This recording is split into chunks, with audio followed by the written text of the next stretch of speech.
fruit snacks. Oh, nice. We don't have enough for everybody, so. I said you throw it to the closest people. Yeah, so. Yeah, the reject. We should shoot from and throw. Hey, The reduces, let's use that. Yeah, shoot from. Okay, we can maybe shoot for him later, but let's talk about this. Lateral area. Okay, what? Lateral area means side. Okay, so side-to-side movements be like lateral movements. So if you were to find the lateral area of a right prism, it kind of depends on which way the prism is oriented. But in this case, if we oriented the prism this way, the lateral surface area would just be on the sides like this. It would not be for the top and the bottom. But if we changed it and we adjusted the prism to be sitting like this, then the lateral area would just be on the sides, but it wouldn't include the base here and the top here. So lateral area is just the area to the sides. Total surface area would be all the sides plus the base and the top. Okay, so those are the two distinguishing things. When we go to find lateral area of any right prism, again, a right prism is where the sides like this intersect at like a 90 degree that isn't tipped, like the Leaning Tower of Pisa is not a right cylinder. That's tipped off to the side. But these ones would be considered right prisms. The surface area for a right prism, the lateral surface area, L, is going to be equal to the perimeter of the sides times the height. And so what that is that if you think about if we were finding the lateral area of this, it would just be all the sides. The height, okay, is the same as the height, which is the same as the height, which is the same as the height. And then the perimeter, if you think about this, we'd be finding the area of a bunch of rectangles. And so it would be the length of this times the height, and then it would be the length times the height, then it would be the length times the height, and then it would be the length times the height. And what you're doing is the length and the length and the length and the length, that's finding the perimeter, and then all the heights are the same. And so like in the case of here, there are 4 lengths for the sides. Now, 2 of them are the same. But what you'd be finding is like length 1 times the height plus length 2 times the height plus length 3 times the height plus length 4 times the height. Well, that's a lot of notation when you realize that finding like length 1, length 2, length 3, length 4, adding those all together, which essentially is what we're doing here. Well, actually, I should have noted first, the variable h is in common with all of them. So if we factor all that out, right, then we'd be staring at that. This we recognize is just finding the perimeter of the object. Now, in this case, there's only 4 sides, but if it was like pentagonal, you would have 5 sides. But you just find the perimeter of all of it, and then multiply it by the height, like that. And so that's where the formula comes from. Now, to find total surface area, I think they call it capital T, I'll double check, make sure I have the right notation. The total surface area includes the side surface areas, the lateral, so that would be pH for the lateral surface area, plus the area of the bottom and the area of the top. Now the area of the bottom and the area of the top is actually just going to be, they're going to write it like this, 2 capital B. Capital B stands for the area of the base. Now the area of the base will be the same as the area of the top because it is a right prism. So whatever the area of the base is. Now if we flip this, then this becomes the base, which is the same as the top. If we flipped it like this, this becomes the base, this becomes the top, like that. Okay, and then you have the lateral area of a right cylinder. I do not have, I mean we have like a little cylinder here, ish, but there would be a right cylinder, So the lateral area is just the area around the sides, right? Not including the tops like that. So the lateral area for a right cylinder is going to deal something with pi. So what it is, it's not, we don't call, in a circle, we don't call it perimeter. What do we call it? Circumference. So it's going to be the circumference times the height. That will give you your lateral area. So when we talk about cylinders, our lateral area is the circumference, which is, maybe you remember, some of you didn't as I'm grading the test, that was a struggle for several people actually, which is a little discouraging. 2 pi r is circumference times the height. If you don't want to say 2r, what can you say instead of 2r? You could say d, right? So that you might have that. Now the total surface area is the lateral surface area plus what? The area of the bases, right? The bottom and the top. And so that would be the area of a circle. What's the area formula of a circle? Pi r squared.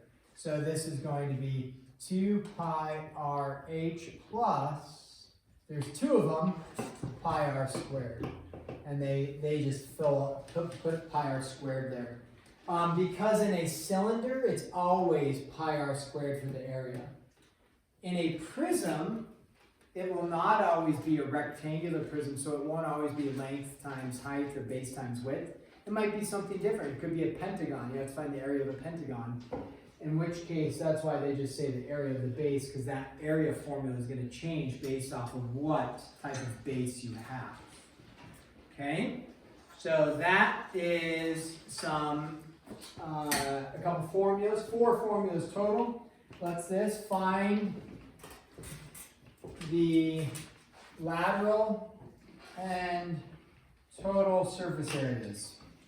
So L and T for this picture, and I will draw a picture as best as I can. Sometimes these can prove a little bit challenging, but I will try to make it as best as I can, like that, like that, that. And then this is going to extend out that way, and then this will come there and come here. Okay, so this is a right prism. I will give us some labels here. This is 9, and then this is 6, even though that doesn't, and then this is 8. All right, so what we have is this would be a triangular prism. We can see that it's like, based off the picture, standing upright here. Therefore, this part here, this triangular part on the bottom is my base, which would match the triangular part on the top, which would also be my base. So for the lateral area, you are not going to find the area of the triangle. You're going to be finding the area of these sides, which there would be a side here in the front, and then on the back side, and then over here on the right side, since it's triangular, right? There's going to be 3 faces, if you will. So when we go to find the lateral area, remember the lateral area is the perimeter of our object times the height. Now the height in this case, what's the height in this case? 9. And so, okay, our height is equal to 9. I'm going to put 9 times. Well, what is our perimeter? Our perimeter is going to have 3 things added together, right? So we're going to say 8, 6, and then what would this be?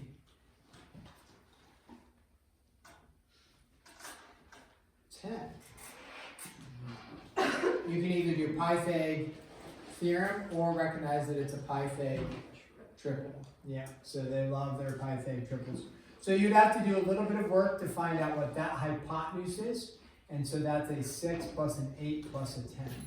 So really what you're doing is you're going 9 times 8 to find that, 9 times 6 to find that backside, and then since this is 10, you'd be going the height times 10 to find that area, is all you're doing, which is the same as what we've written, just in a little simplified format. Okay, crank that up for me. 9 times all of that, what does that give me? 9 times all of that. 216. 216, okay, that sounds good. So that's your lateral area. Your total surface area is going to be 216 plus 2 times the area of the base, right? Well, what's the bases? The bases are triangles in this case, right? So area of a triangle, some of us struggled with this on the chat or on the test. They were saying the area of a triangle is 2 times base times height.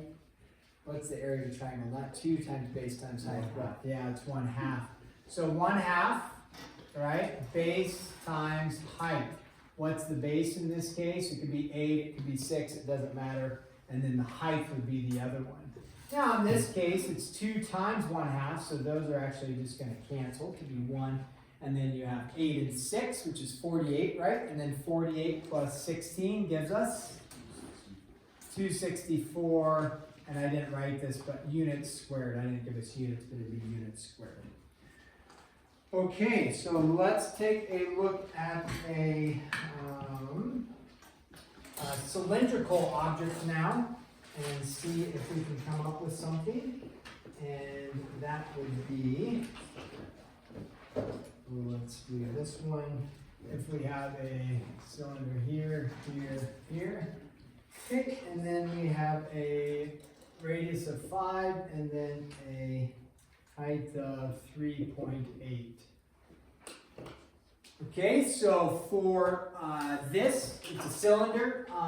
If it looks to be a right cylinder, we're assuming it's a right cylinder. So lateral area, okay, for a cylinder, the lateral area is the part around the outside, right? Not the top, not the bottom. And remember, it is for lateral area 2 pi r, which is the circumference, times the height. So our circumference, the nice thing is they already gave us a radius, so we don't have too much work. 2 pi times r, so 5, times the height, which is 3.8. And then that gives us the 2 pi times 5 times 3.8. And we end up with, remember, if you're not using pi on your calculator, that's fine. You can use 3.14 and get a rough approximation, and actually it'll be a pretty accurate approximation. So what do we get if we do that? Go ahead and crank that into your calculator. What do you get if you go 2 times pi times 5 times 3.8? It's going to get a decimal out.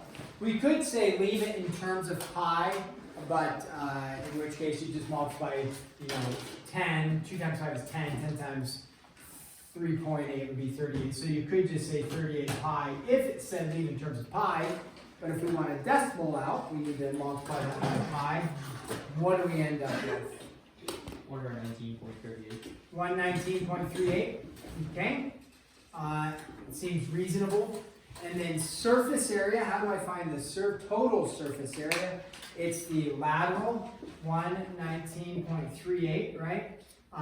Plus the area of the bases, and since there's 2 bases, you write 2 for there's 2 bases, and then pi r squared, so pi times 5 squared, and you would end up with 50 pi there plus 119.38.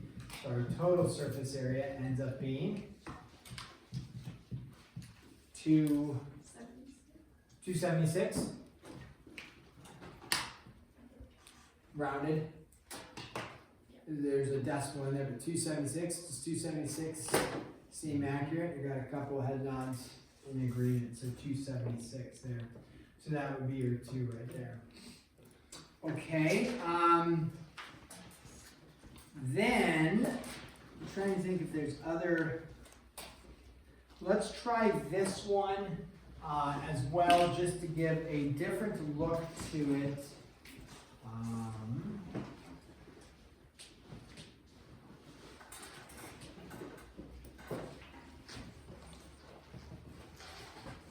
Yeah, let's do this. So we have here, we have here, we have here, like that. Okay. Then we have like this here.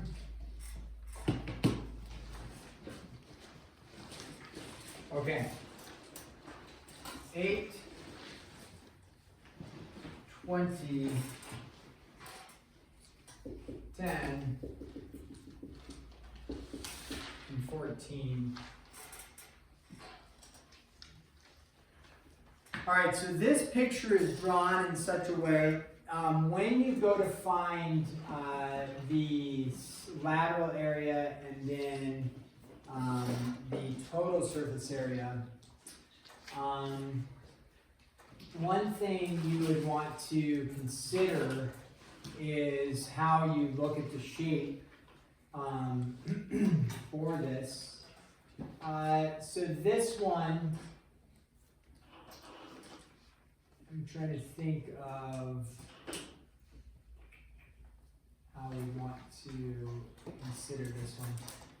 So what you can do is you can take this shape and you look for for which part is the base. So if you look at the bottom, the way the shape is oriented, the base you'd kind of think of as the bottom, right? It's like sitting. But the issue is the base on the bottom that's sitting is that the same as that's on the top. If you think about it, at the bottom, there's a flat base, right? It's just sitting on this flat rectangular base. We didn't draw it in there. We could draw it in there like this. You know, it's behind the scenes like this. You know, so there's this rectangular base that's sitting on, but if the rectangular base is here, is there a rectangular base that's flat on top? No, because it has a peak to the top, right? So that base actually isn't what we want to consider. When we want to consider our bases, like 2 times the area of the base, would that make sense? Because 2 times the area of the base is stating that there's 2 bases that are the same. Is this base the same as the top base? No, because the top base, right, is coming to a peak, like a rooftop, right? So that we would not consider as the base. So if you orient the picture such that, like, if you tip this figure over, would this be the same as the backside, even though I haven't drawn the backside? Would this face right here, this rectangle with the peak, be the same as the backside? Yes. Answer is yes. So that actually we could consider as our base. And if that was our base, then the lateral would be this and the bottom and the 2 tops there. So in order to find the lateral area then, we would be wanting to think of this as tipped over on its side, in which case this rectangle here, the rectangle, the other part of the roof, and the other part of the backside, if you tipped it, this rectangle, the height of all these becomes 20. So, you know, 20 was listed there, but this is also 20, that's 20, it's 20 on the backside, and it would be 20 on the backside there. So 20 becomes the universal height for the whole thing. So when we are looking at lateral surface area, our height is going to be 20, and then we are going to have to multiply that by the perimeter. Well, how do I find the perimeter? The perimeter is going to be this, the backside one, and the other one, right? And then this one as well. So we already know what this is, right? This is 8. So that gives you that first part of the perimeter. And then we would need like this one and this one, which we know are both 10. And so we would have 8 plus 10 plus the other 10 over here. Now I'm missing the 2 parts of the perimeter are those 2 pieces on that triangle. How would I go about finding the lengths of this? We'll just call these, let's assign it a variable. How would I go about finding those values of x? They're going to be the same because it's set up to be a symmetrical picture. So how would I go about finding x?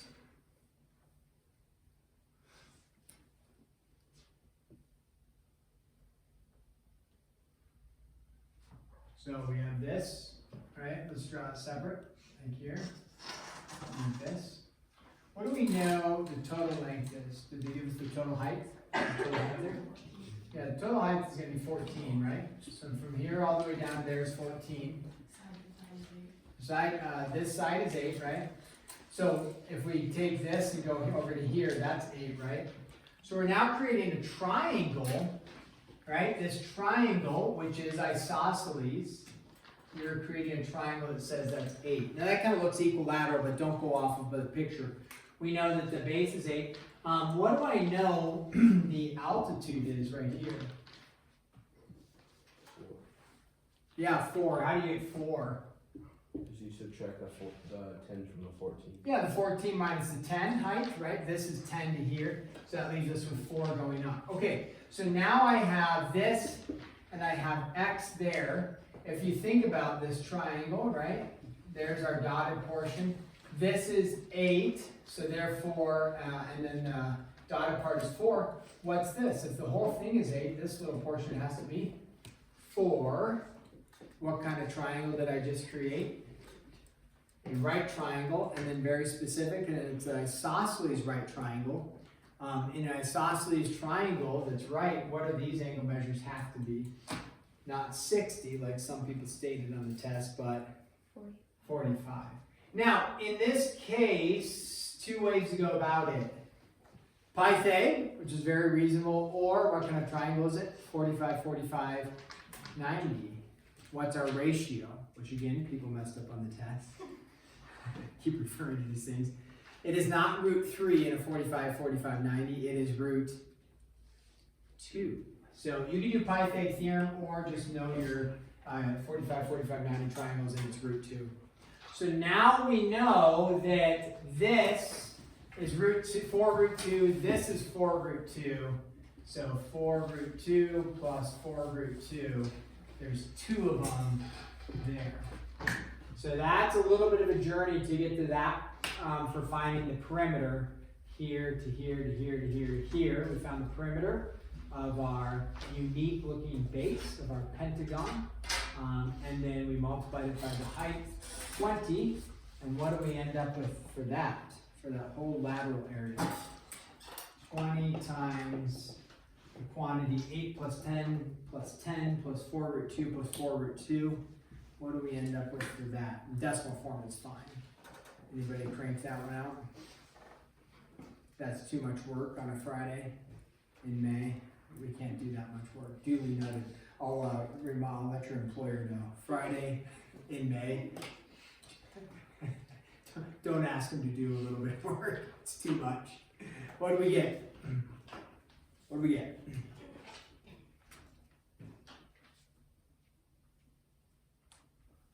You can do it. I believe it. Is it 786.27? 786.27. I just got 786. Well, it's not going to be exact.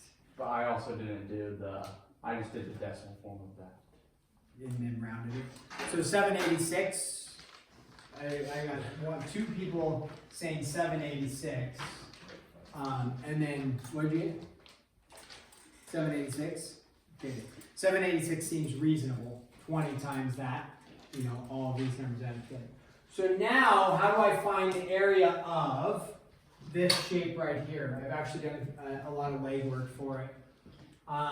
It's 2 parts, right? Because this is not a regular pentagon, and so we don't have a nice little formula for it, like we did when we were dealing with regular pentagons. But we can split this, can't we? So we find the area of that, which is hopefully relatively easy, because like Jack already stated for us, this height was 4 because this one was 10. So this would be 10. So we know that the area of the rectangle is going to be 80, right? And then we just need to know the area of our triangle, which actually is fairly straightforward as well, because I have the base and I have the height already figured out for us.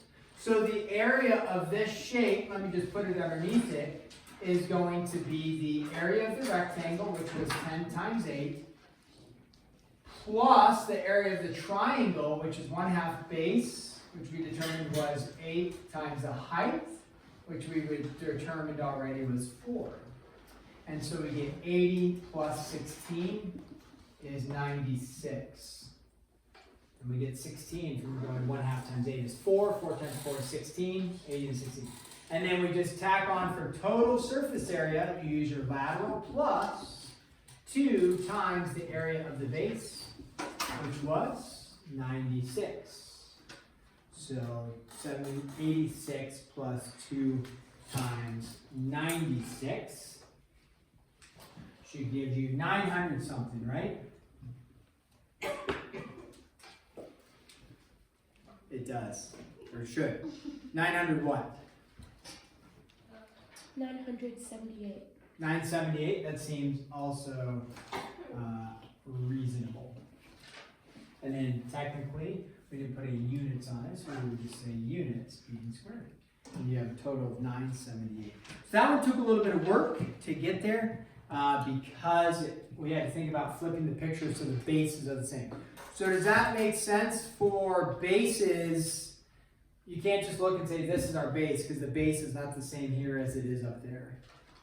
So with this, it's really easy because this could be a base, this could be a base. If I flip it, base, base. If I turn it, base, base. It, you know, all of it's all rectangles. They're all going to be the same. Here, it got a little complicated because it was a rectangle on the bottom, but then a non-rectangle on top came to a vertex. So, okay, we're going to pause there as we are almost out of time anyways. And most likely, this isn't going to be due Monday because so many people are gone, right? So this is 10-3, but what is going to be due Monday? 10-2 and SEEP, or 10, not 10, I'm sorry, 11-1, SEEP, was it SEEP or was it algebra review? Algebra review, 11-1 and 11-2. Will 11-3 be due? No, we will carry on to 11-4 on Monday. Probably an MCA Wednesday or Thursday. If the tennis team's going to be gone again on Thursday or something, then we'll probably do an MCA on Wednesday to make sure to catch them here. Questions, comments, concerns? Fruit snack party?